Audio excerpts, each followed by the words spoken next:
Em 13 de maio de 1888, chegou ao fim o Instituto Jurídico da Escravidão, a mais nefasta forma de subordinação de um indivíduo por outro, a mais cruel distorção de direitos humanos. Enfim, vamos conversar sobre essa data com dois convidados muito especiais: o Irapuan Santana, nosso consultor jurídico, doutor em Direito pela UERJ, e Ivanildo Terceiro, que é gerente de comunicações do ECFL Brasil e sócio proprietário da Gazeta da Tarde. Eu sou Mano Ferreira e esse é o Livres Entrevista.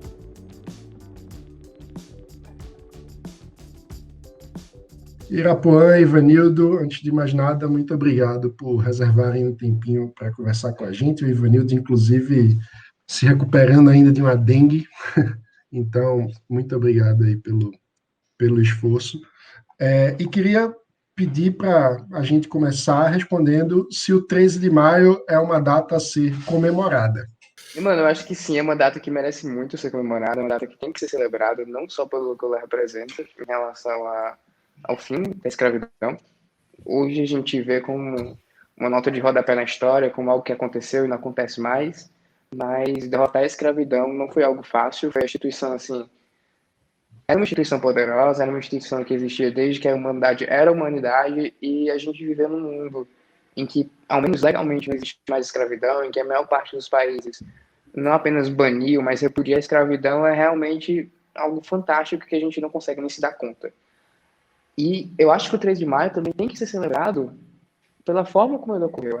Eu acho que rolou um apagamento do que aconteceu até chegar no 3 de maio, sabe? Parece que no 3 de maio veio só a Princesa Isabel que assinou a abolição e é isso. Sendo que até chegar no 3 de maio a gente teve muitos heróis, a gente teve muita coisa que aconteceu, e não celebrar o 3 de maio por, sei lá, uma birra com a Princesa Isabel ou com quem quer que seja, fortalece esse apagamento de figuras históricas que dedicaram a vida a derrotar uma instituição nefasta e poderosa que era a escravidão. Eu falei que era para o Ivanildo falar primeiro, mas eu esqueci que ele fala bem pra caramba, então é horrível falar depois do Ivanildo. Cara, então, eu acho que a gente tem aí uma questão que é bem polêmica, e essa semana eu escrevi um texto exatamente sobre isso e recebi críticas e elogios pelos motivos que eu justamente coloquei no texto. As pessoas, e que o Ivanildo falou também, as pessoas elas tendem a esquecer o 12 de maio e focam no 14 de maio. Né? Então, eu acho que... Eu estava conversando ontem com um amigo meu que é judeu, e ele falou, de repente, o 13 de maio poderia ser o que é para a gente o êxodo do Egito. A gente celebra, mas não festeja, porque a obra ela é um marco muito importante, mas é uma obra inacabada. Né? Então, eu acho que sim, que a gente deve celebrar o 13 de maio, porque, como o Ivanildo falou, nós tivemos uma série de heróis que batalharam muito para essa extinção da escravidão no Brasil. E até estava conversando também com outro amigo meu, e ele falou que a escravidão, a abolição da escravatura sem a reparação, ela só seria uma outra forma de escravidão, que é esse ligando muito no 14 de maio. E aí eu falei para ele, olha, o Luiz Gama, por exemplo, ele conseguia a liberdade das pessoas escravizadas, mas sem a reparação. Então a gente não deveria comemorar esse tipo de coisa, trazendo esse tipo de debate que eu acho que é importante, mas particularmente falando, eu acho que tivemos aí um grande movimento social e que precisa ser celebrado, sim, mas sem esquecer, obviamente, de que é uma obra inacabada e que a gente precisa batalhar ainda pelos dias atuais para conquistar o que a gente chama de liberdade hoje em dia, né? De uma liberdade plena e tudo mais. O Ivanildo falou uma coisa que eu achei provocativa, que é a escravidão hoje se torna uma nota de rodapé na história. Você concorda, Ira? Depende do ponto referencial, né? Foi exatamente isso que a gente estava falando. As pessoas focam muito no 14 de maio, né? Que as pessoas escravizadas foram para as ruas e jogadas, né, a própria sorte, tem essa birra do 13 de maio ter sido reformulado até pelo próprio José Bonifácio, falando que teve uma grande participação da família imperial e tudo, né? Então, você tirar essa participação popular para jogar para a realeza, né, para uma história branca, isso acaba gerando uma revolta mesmo por parte das pessoas e que acabou gerando até o 20 de novembro, né, que as pessoas comemoram muito o 20 de novembro, embora também seja uma data de uma reflexão importante, mas tem celebrações e tem protestos, elas acabaram pelas pessoas mais extremadas tendo essa reescrita da história, falando assim, não, 13 de maio foi uma data pro forma, que foi feita pelos brancos, e a gente não vai comemorar, a gente só vai protestar, e a partir daí a gente comemora o dia 20. Né? Então eu acho que existe, sim, esse problema que é muito complicado de se resolver, mas que a gente, com bastante trabalho, a gente consegue ressignificar aí o 13 de maio e levar ele para o pedestal que ele realmente merece. Pega o que a gente aprendeu na escola, no ensino médio. Eu fiz Instituto Federal, então, assim, dentro das escolas públicas eu estava na melhor. E, cara, a escravidão, a abolição da escravidão, ela é falada de uma maneira que parece que foi um marco na história de um país. Parece que foi feito ali um grande acontecimento, que aconteceu uma grande coisa, que foi derrotado um negócio que vinha há séculos sendo discutido. Não, parece que aconteceu e passou. Bola pra frente, vamos pra próxima. Sendo que não, cara, aquilo ali foi... A gente não tem, o brasileiro principalmente, não tem noção do horror que era ser escravizado, não tem noção do horror que era a instituição, não tem noção do horror do que era as famílias sendo desfeitas, os assassinatos, os estupros e toda uma série de crimes que ocorriam rotineiramente com base nessa instituição. Assim, a desumanização que se passa por ser escravizado, de você não ter nem a opção nem de morrer.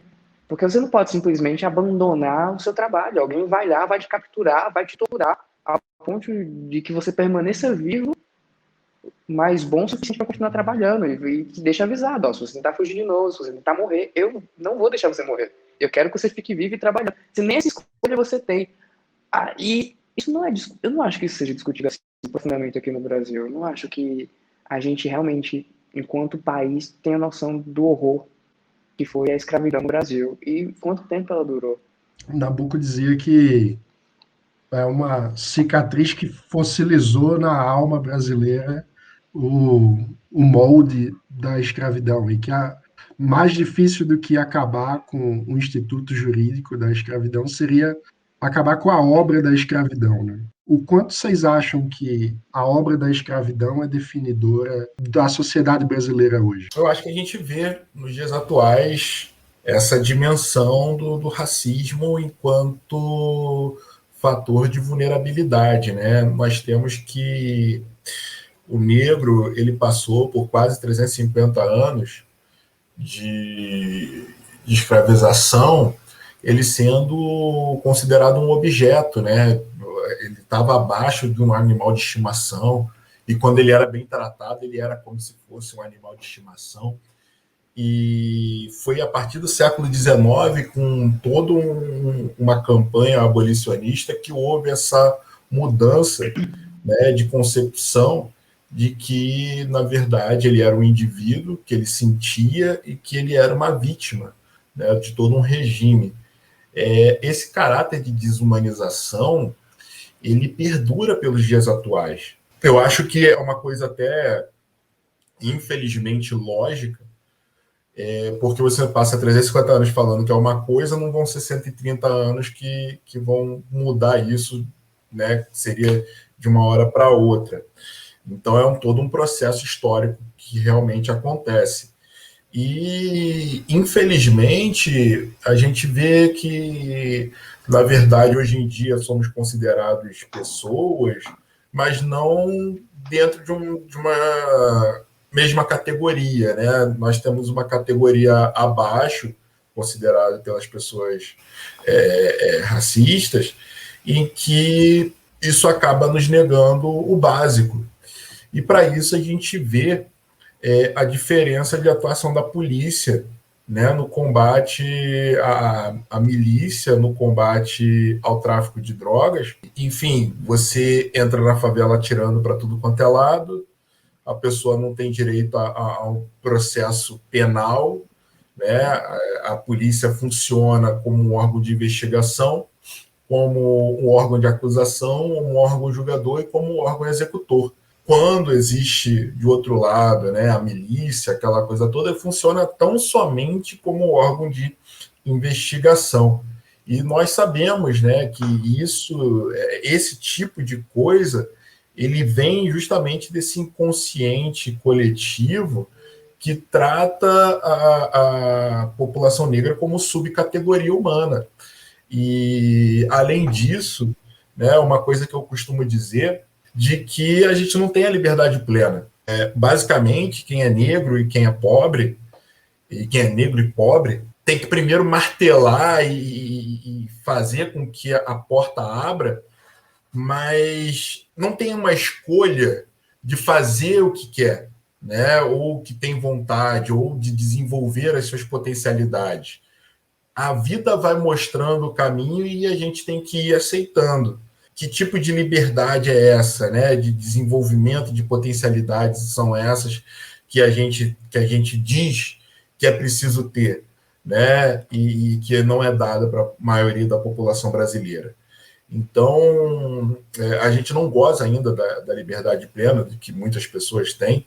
O Gil do Vigor tem falado sobre isso hoje em dia, diuturnamente na Rede Globo, e eu acho que é mais ou menos isso, né? Eu acho que, como você falou, né, citando o Joaquim Nabuco, a obra está inacabada, né? A obra da abolição está inacabada e os efeitos da escravidão continuam aí para quem quiser ver.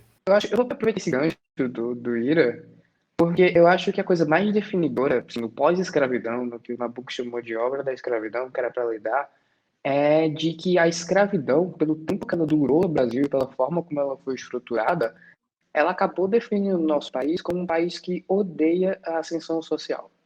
Nós não somos um país feito para as pessoas saírem da pobreza e encontrarem a riqueza. Isso aqui é algo que não existiu e nunca vai existir. E eu acho que isso é uma chaga, é um elemento que, assim, que é muito crucial na formação do Brasil. Principalmente se você tentar ascender socialmente passando ao largo, assim, vamos dizer, sem querer ir pelas vias oficiais, sem querer entrar dentro do Estado e fazer parte das instituições extrativistas que existem aqui no nosso país. Se você tentar ascender socialmente, seja sendo empreendedor, seja tomando seus próprios caminhos e escolhas, como o Irapon disse, você provavelmente vai ser barrado em algum momento da sua vida. Seja porque vão tomar sua barraquinha de cachorro quente, seja porque não vão reconhecer a propriedade que você tem como legítima. E isso é algo que realmente é extremamente definidor da sociedade que nós somos hoje. Se há um tempo eu vi uma palestra do Neil Ferguson, que ele comenta que, inclusive ele fala do Brasil e dos Estados Unidos, ele faz essa comparação, que nos Estados Unidos 90% das pessoas que trabalhavam no campo, em 1900, elas eram proprietárias da própria terra, enquanto aqui no Brasil era menos de 10%. E claro que isso tem um efeito assim completamente perverso sobre a ascensão social das pessoas. Nós somos um país que proíbe muito o autoemprego. Nós somos um país que proíbe muito você tentar encontrar suas próprias potencialidades. E ao proibir o autoemprego, você cria uma massa de pessoas que vai estar disposta a trabalhar por qualquer tipo de salário, por qualquer tipo de renda. E isso pode ser muito bom para a pessoa que vai estar pagando esses salários, enfim, oferecendo esses empregos, mas é terrível para todo o resto da sociedade.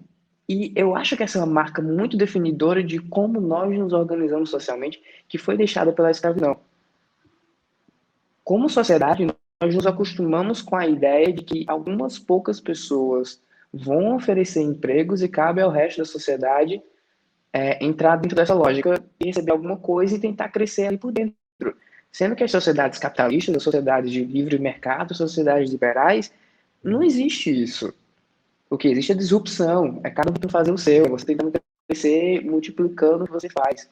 Eu acho que não é sem motivo que lá nos Estados Unidos a gente ainda tem, por mais que o país, sim, tenha fotos, tenha traços e elementos racistas muito mais pronunciados que os do Brasil, ainda assim lá nos Estados Unidos você tem uma elite negra, você tem pessoas bilionárias que são negras, você tem empresários negros, tem empreendedores negros, você tem todo um mercado de pessoas negras, por assim dizer. Enquanto aqui no Brasil, esse tipo de ascensão social é muito difícil. E eu vejo como esse elemento definido da escravidão, como essa ideia de que, como a escravidão colocou dentro da gente essa ideia de que não existe mobilidade social no Brasil. De que se você nasce empregado, você vai morrer empregado, que se você nasce sendo empregado doméstico, você só vai poder ser isso o resto da sua vida, de que você nunca tem uma chance de ascender, que a pessoa que hoje oferece um emprego, o filho dela vai oferecer emprego para o seu filho e é assim que as coisas têm que ser. Eu queria falar um pouco mais sobre o movimento abolicionista. Vocês falaram que hoje existe quase um apagamento de vários heróis que trabalharam e construíram a abolição. O que foi o movimento abolicionista? O movimento abolicionista, ele começou lá pelo século XIX, né? E foi um grande movimento social brasileiro, mas que ele não começou do nada, né? Ele teve ali alguns marcos teóricos importantes, e que foram Montesquieu, Adam Smith, o romantismo e o protestantismo também. E é importante a gente falar sobre isso, né? Adam Smith já falava sobre escravidão já no século XVIII. Ele falava mal da escravidão, né? No sentido de apoiar a escravidão. Ele falava que era moralmente ruim você ser dono de um outro indivíduo, e também que era economicamente ruim. Ele chegou a fazer uns cálculos lá no Tratado sobre as Riquezas das Nações, em que ele defendia que uma pessoa livre produzia 12 vezes mais do que uma pessoa escravizada, justamente porque ela conseguiria ascender socialmente, conseguiria traduzir aquela produção em benefício próprio, né? E você teria liberdade para inovação e aquela coisa toda, enquanto a pessoa escravizada não teria isso. Eu acho que isso é bem importante, a gente ter essa noção, porque eu acho que um outro traço do apagamento da história do movimento abolicionista se deve muito porque ela proveio do Partido Liberal do Estado brasileiro. E tudo que é liberal, né, que traz de benefício para a sociedade, acaba contradizendo a narrativa da extrema esquerda, e que isso também acaba não se encaixando naquele parâmetro trazido por ela, e aí tem essa mancha, né, dentro do seu discurso que acaba sendo melhor extirpar. E é uma das coisas que eu também acho pelos quais o Luiz Gama não é tão falado. Além dele ser negro, ele era liberal, né? Então tem esse problema aí, que ele estava completamente fora da caixinha mesmo. Então a gente tem Adam Smith, tem o Montesquieu falando que era um atraso de vida, um atraso para a felicidade, você ter escravos, né, ter pessoas escravizadas. E uma coisa que o movimento abolicionista pegou, né,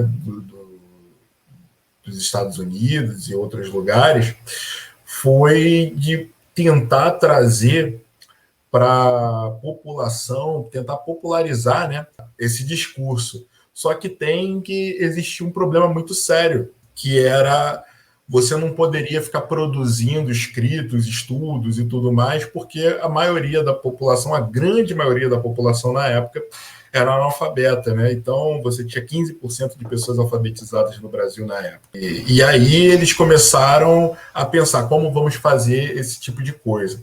E o movimento abolicionista eu achei bem interessante, que eles atacaram todas as esferas. foi a esfera jurídica com Luiz Gama, a esfera política, a esfera internacional com Joaquim Nabuco, e a parte do social, né? A política com o Partido Liberal frente ao Partido Conservador, e a esfera social mesmo, que eu acho até que o Ivanildo vai falar melhor que ele fala com uma paixão muito bacana das conferências concerto, mas só queria deixar esse gancho aqui para ele, que eles começaram a fazer eventos para trazer para a população a ideia de que as pessoas escravizadas eram pessoas e que eram vítimas desse regime escravocrata e que a gente precisava libertá-los, né? Então, foi todo um processo muito complexo de várias frentes diferentes. E uma outra coisa que eu queria deixar registrado também, que eu acho que é importante, houve na época várias revoltas também de negros escravizados que mostraram esse desejo por liberdade, né? E que precisavam ser abraçados pelo movimento abolicionista como foram. Então, eu vou deixar essa parte aqui do movimento social mais para o Ivanildo, depois eu quero falar do Luiz Gama. E eu vou pegar um pouco desse gancho, mas eu vou dar um passo atrás, porque a gente esquece que o movimento abolicionista, em qualquer lugar do mundo, mas principalmente no Brasil, ele, antes de mais nada, foi um movimento utópico. Nada do que os abolicionistas defendiam era dado como um negócio possível, realizável, era só de doida. Você pensar no mundo... Se coloca no lugar daquelas pessoas, assim, quando começou aquele burburinho ali no final do século XVIII. Desde que a humanidade existia, você tinha... O sistema econômico era baseado na escravidão. As pessoas... Isso era o normal. Era assim que você pensava. Um país invadiu o outro porque queria escravizar as pessoas e já era uma evolução moral. Porque antigamente você matava todo mundo, e as pessoas até se sentiam bem com isso. Hoje em dia a gente não mata mais os outros, só escraviza. E esse era o normal. Quando começa esse burburinho, as pessoas ficam... Cara, você é um pouco... Nunca vai funcionar. Onde é que isso funcionou? Isso não faz sentido. E eu acho que o grande quê do movimento abolicionista foi bater o pé e não pensar se vai funcionar ou não. Foi traçar uma linha sobre a moral, foi falar abertamente, e isso eu acho que é belo nas conferências concerto, que virou como eu falo com paixão, que a conferência concerto não era um discurso com um slide, um PowerPoint, não era sobre os argumentos econômicos contra a escravidão. Se nós acabarmos com a escravidão, nós teremos um aumento de 2% no PIB. Não era sobre isso. Nunca foi sobre isso. Era uma linha moral mesmo. Era falar a escravidão é errado, ponto. Isso não tem cabimento. No pleno século XIX, nós continuávamos tendo escravos. É errado. Eu acredito piamente que a abolição só foi para frente, a abolição só conseguiu vencer porque fez esse jogo. Se recusou a fazer um consenso sobre o que não pode ser feito um consenso. Todos os abolicionistas, por mais que eles soubessem que seria difícil, eles nunca arredaram um pé de uma pauta. A abolição tem que ocorrer e tem que ocorrer agora. Abolicionismo sempre foi uma pauta radical, e nas conferências concerto, os comícios eram para inflamar as pessoas, eram para traçar uma linha reta sobre o que é certo e sobre o que é errado. E eu acho que isso é algo que nós temos muito a aprender sobre eles. Quando a gente vê certas ações do Estado brasileiro, do Estado americano, de qualquer Estado que sejam, nós não temos que negociar se aquilo é economicamente vantajoso, se aquilo é benéfico ou não. Existem coisas que são certas, existem coisas que são erradas. E nós temos que aprender a falar desses termos. Eu vou pegar esse gancho e passar a bola de novo para o Ivanildo, pedindo para você falar um pouco mais sobre a dimensão estética do movimento abolicionista, porque Vitor Hugo dizia que o romantismo era o liberalismo em literatura, e o Castro Alves era fã dele. Esse é um negócio muito importante, mano, porque acho que o movimento em defesa da liberdade do Brasil enfrenta os mesmos problemas que os abolicionistas enfrentaram lá no século XIX. Que a abolição sempre foi um movimento, assim, erudito, das pessoas que estavam na fronteira do pensamento, por assim dizer, sendo que aqui, enfim, se espalhava através de panfletos, textos, rodas de discussão, clube de leitura. Não à toa, lá nos Estados Unidos, A Cabana do Pai Tomás, um livro assim, que não é exatamente pequeno, foi um ponto de virada importantíssimo no movimento pela abolição, mostrando como é que vivia um escravizado. E aqui a gente não podia ter isso, né? Até hoje você não pode ter isso. Não vai ser um livro que vai mudar a opinião de 200 milhões de brasileiros. As taxas de leitura aqui são baixas. as pessoas têm mais o que fazer, não é culpa delas, elas têm mais o que fazer, elas precisam se preocupar com coisas mais importantes, tipo comer, garantir o dinheiro do aluguel, esse tipo de coisa, que realmente é mais importante. E essa era uma preocupação na época que o movimento abolicionista chegou no Brasil. Como é que nós podemos atingir o máximo possível de pessoas? E quando a gente pensa assim, que existe certos temas que acabam sendo realmente restritos a pessoa, a um grupo seleto de pessoas que estudam aquilo, existem dramas universais ao ser humano. E o movimento abolicionista no Brasil, ele foi muito feliz em relação a esses dramas. Que dramas são esses? O próprio drama da liberdade, de você se sentir preso, de você não poder desenvolver sua potencialidade, os próprios arquétipos entre atraso e moderno, que os abolicionistas utilizavam muito, pintando a escravidão, que realmente era como uma ideia de país atrasado, como uma filosofia de país atrasado, e colocando a abolição como algo novo, pujante, que vai levar o Brasil, na época, para o século XX, enfim, ia levar o Brasil para frente. Os abolicionistas, eles foram muito felizes que, em vez de eles ficarem presos a esse tipo de discussão, que era muito, que acabava sendo muito erudita, esses argumentos mais cultos e presos, eles resolveram expandir a abolição para os dramas universais que todo ser humano tem, os dramas universais que todos nós temos, e eles fizeram isso de uma forma muito legal, que foi através da arte. A conferência concerto, ela não era só a parte política. Ela era concerto porque também ela tinha a parte artística, em que as peças, os shows e tudo mais, eles contavam essa história desses dramas e levavam para a abolição. E eu acho muito interessante também como o grupo de abolicionistas brasileiros que trabalhavam naquela época, eles eram bons de marketing. Como eles sabiam se conectar no seu público, como eles sabiam fazer campanhas mesmo. Porque o que eles fizeram ali no final das campanhas abolicionistas mesmo, 1887, 1888, em que para onde você olhava, você via um abolicionista. Mais do que isso, ser um abolicionista se tornou algo cool, se tornou algo descolado. E isso foi um trabalho de marketing muito grande. Foi um trabalho, assim, realmente, nessa questão da dimensão estética, de você associar a abolição ao trabalho, a abolição ao mérito, a abolição ao moderno, ao civilizado, e conseguir pintar a escravidão como ao atraso, ao cara que não quer trabalhar, porque ele precisa comprar escravos, ao cara que é explorador. Isso são coisas que nós temos hoje como garantidas, e nós temos hoje desse jeito, né? O senhor de escravos, antes de mais nada, é um preguiçoso. Isso é uma ideia que a gente tem enraizada dentro da gente, mas ela não é assim. Isso foi algo que há quase mais de 100 anos, quando os abolicionistas fizeram isso, foi algo criado e pensado como campanha de marketing mesmo. E acho que às vezes, mais uma vez, a gente esquece quão incríveis esses caras foram. Porque eles conseguiram criar uma campanha de marketing que varreu um país inteiro, um país que era basicamente formado por analfabetos, e ainda assim eles conseguiram mudar a opinião de um país inteiro sobre um assunto tão polêmico quanto a escravidão. E esse tipo de ação não era... Tinha essa dimensão estética, mas o movimento abolicionista não era só estética, né, Irapuã? Teve também, além da política, teve um braço jurídico que lhe é muito caro, né?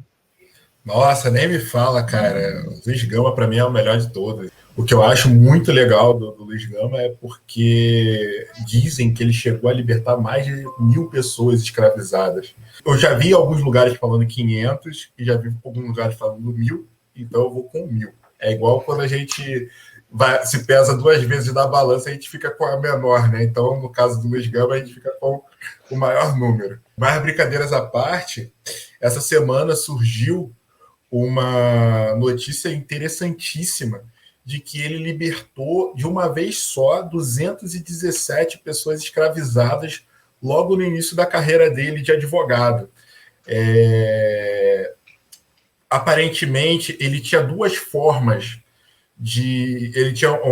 duas formas de atuação, mas a principal mesmo era com relação à Lei Feijó de 1831, que falava que era proibido, a partir daquela data, a vinda, né, o tráfico de escravizados no território brasileiro. E a partir daí, a lei falava o seguinte: as pessoas escravizadas que chegarem ao território brasileiro são consideradas livres desde então.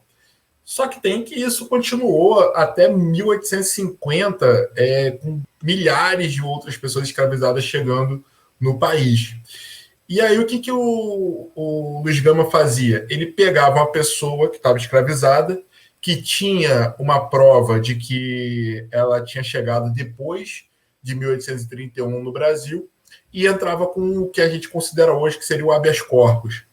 E falava, olha, a pessoa chegou depois de 1831, a lei fala isso, que ela é liberta, então liberta a pessoa. Então, ele fazia isso muito dentro dessa questão. Então, ele tinha uma coisa que era mudar, fazer uma revolução dentro do próprio sistema, que era um negócio impressionante, assim.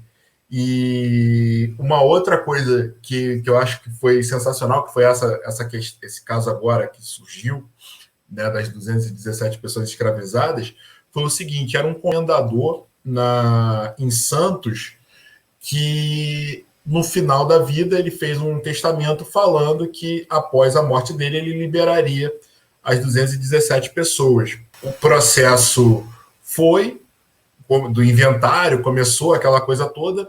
Quando o Luiz Gama descobriu que rolou isso, ele foi para Santos e aí entrou como uma petição, assim, perguntando. E além dele saber muito do jurídico, né, do sistema, ele era muito malandro.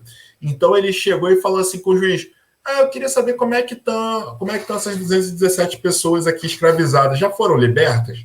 Assim como quem não quer nada. E aí viu que, na verdade, estava tendo uma discussão tremenda na família, e os escravizados continuavam escravizados. Até que o juiz falou: não, mas eles precisam de um curador.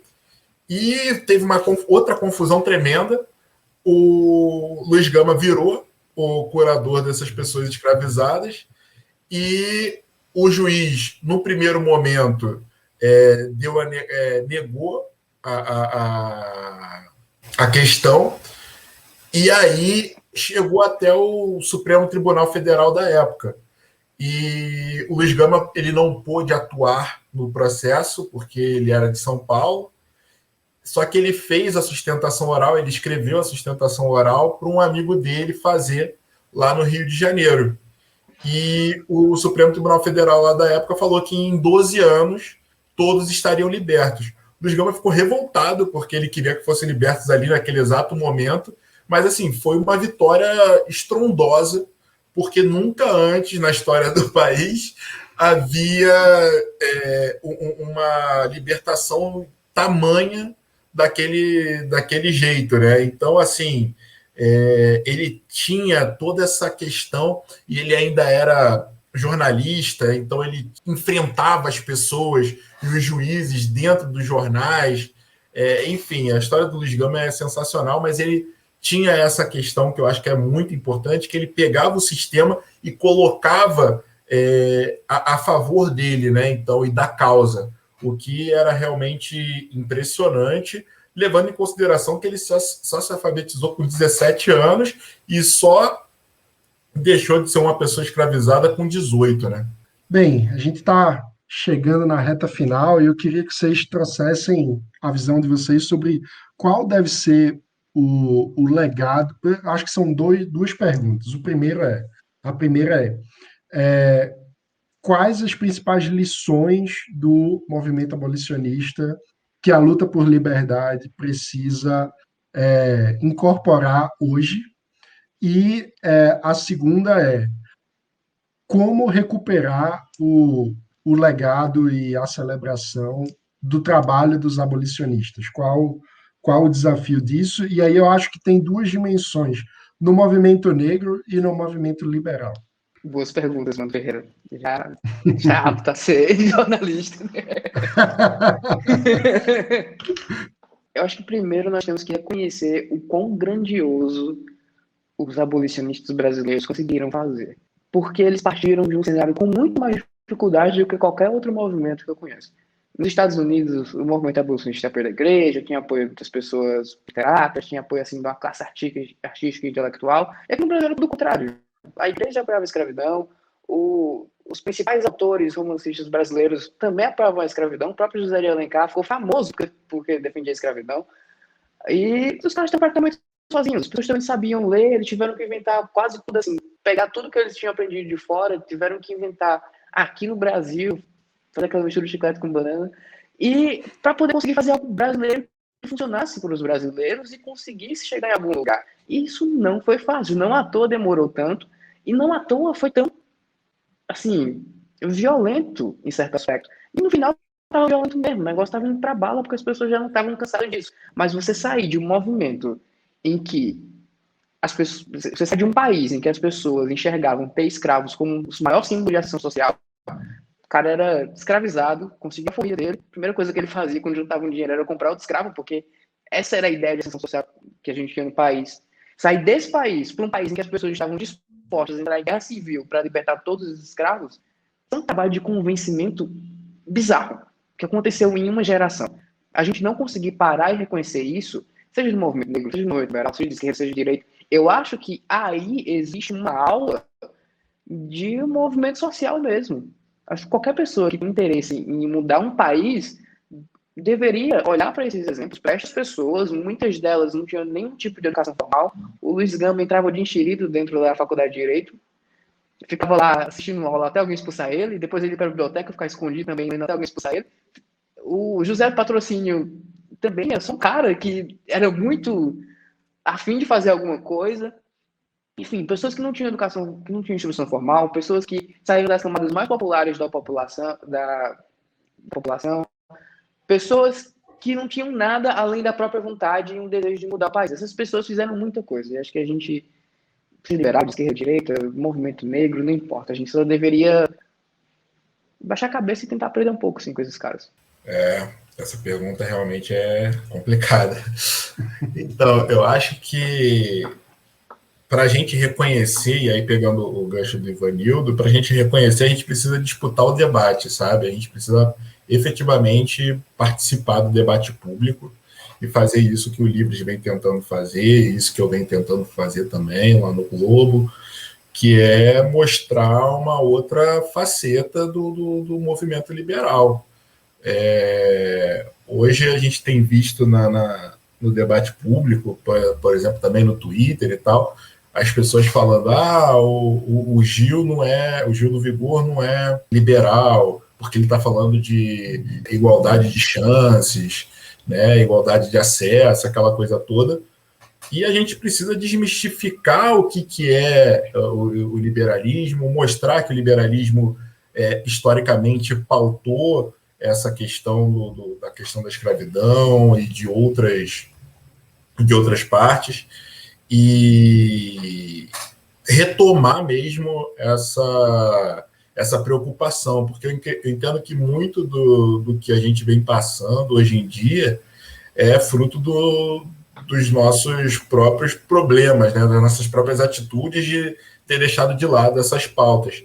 Então, acho que cabe agora a gente retomar isso e debater efetivamente. E, para isso, a gente tem que lidar com tudo, né? E, infelizmente, a gente tem lidado com dois extremos que são muito complicados do ponto de vista de debater. Aí a gente vai falar da pós-verdade, aquela coisa toda, mas eu acho que é não se furtar do debate e realmente aprender a popularizar esse debate, né? Aprender a tornar o liberalismo mais popular, de ser de todas as cores, porque isso que vai fazer realmente a gente poder reacender essa chama na história, que eu acho que é de suma importância. Muito bom. Eu acho que tem uma dimensão também de que os abolicionistas botavam a mão na massa, né? Uma parte do movimento abolicionista era voltado a alfabetizar os ex-escravizados e a tentar ajudá-los na inserção na sociedade. Eu acho que, enfim, pensar nossa atuação em todas as esferas, né? Não apenas na política, não apenas em grupos de estudo de pessoas que estão na universidade, que no Brasil já é uma elite, e sim também como, enfim, construir linguagens que cheguem até as pessoas. O que é que seriam os concertos hoje, né? O que é que, como a gente pode traduzir isso para chegar em mais pessoas? O que é que seria, como defender a propriedade daqueles que não têm sua propriedade reconhecida como legítima hoje em dia, enfim. Eu acho que temos muito a aprender com os abolicionistas e espero que esse vídeo ajude a despertar esse interesse. Mano, antes de Querem? terminar, posso fazer um último ponto? Que você falou da Uhum. política, isso me lembrou algo muito interessante, né? O movimento abolicionista ele nunca foi bem sucedido na política. Na verdade, a única vez que eles realmente armaram um plano, assim, vão tentar ganhar as coisas através das eleições, eles levaram uma rasteira que os murchou durante muito tempo, que deixou eles bem. Que foi um baque muito grande. O movimento abolicionista, antes de tudo, foi um movimento que fez pressão na política de fora para dentro. Foi um movimento que ganhou as massas, que ganhou as massas, ganhou as elites, ganhou a imprensa, ganhou os artistas. A política era o último bastião da defesa da escravidão. E só caiu quando realmente todos os outros setores estavam tomados, por assim dizer. Acho que isso é uma lição importante também para a gente. O próprio Joaquim Nabuco teve uma derrota fragorosa numa campanha que dizem que ele fez alguns dos maiores passeatas da história do Recife, porque muitos escravizados acompanharam ele nas ruas e, no entanto, ele perdeu a eleição. Foi a maior passeata em linha reta, mano? Pois é o que dizem. E, e ainda assim perdeu a eleição, né? Porque o voto, enfim, era algo muito restrito naquele contexto, né? Mas eu te interrompi, Vanildo, foi mal.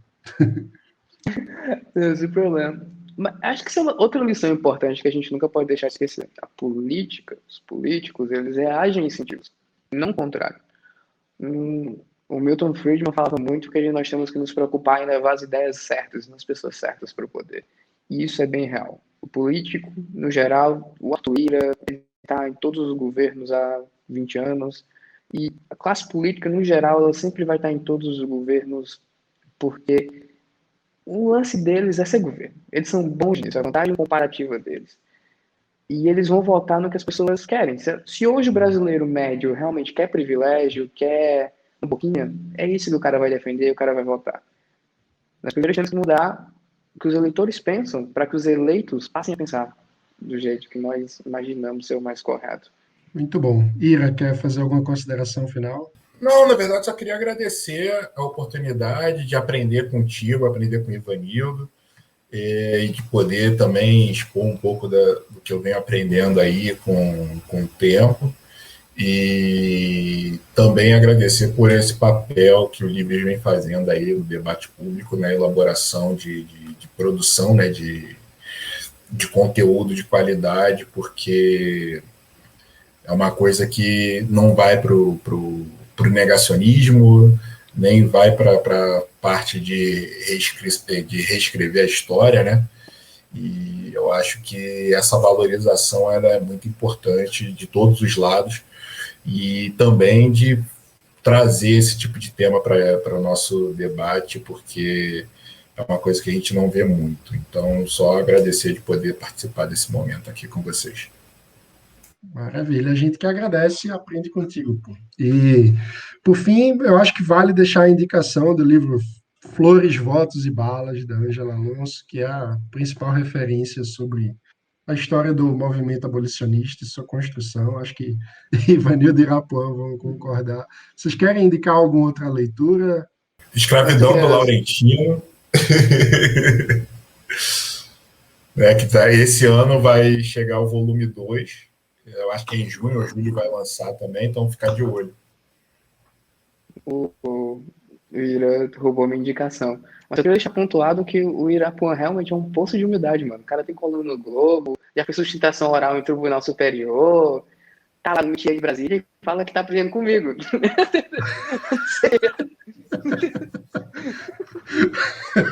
Só diga a verdade.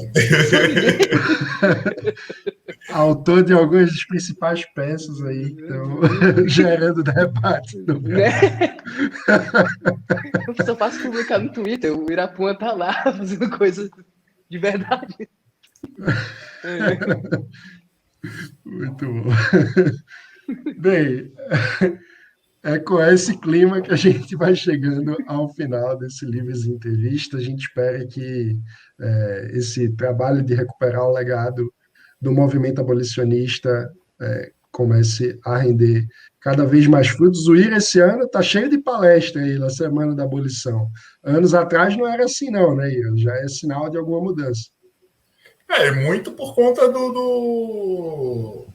daquele e-book que a gente fez em 2018, né?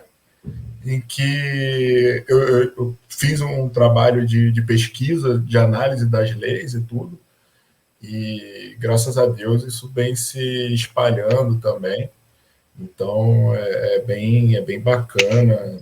Tem dias que eu estou tendo duas palestras, uma de manhã e uma à noite, ou então uma seguida da outra, mas vamos que vamos, é isso aí. É isso aí. Se você gostou do vídeo, deixa o seu like, se inscreva no canal, ative o sininho para não perder as notificações, que a gente está sempre trazendo conteúdo novo para você. Obrigado e até a próxima.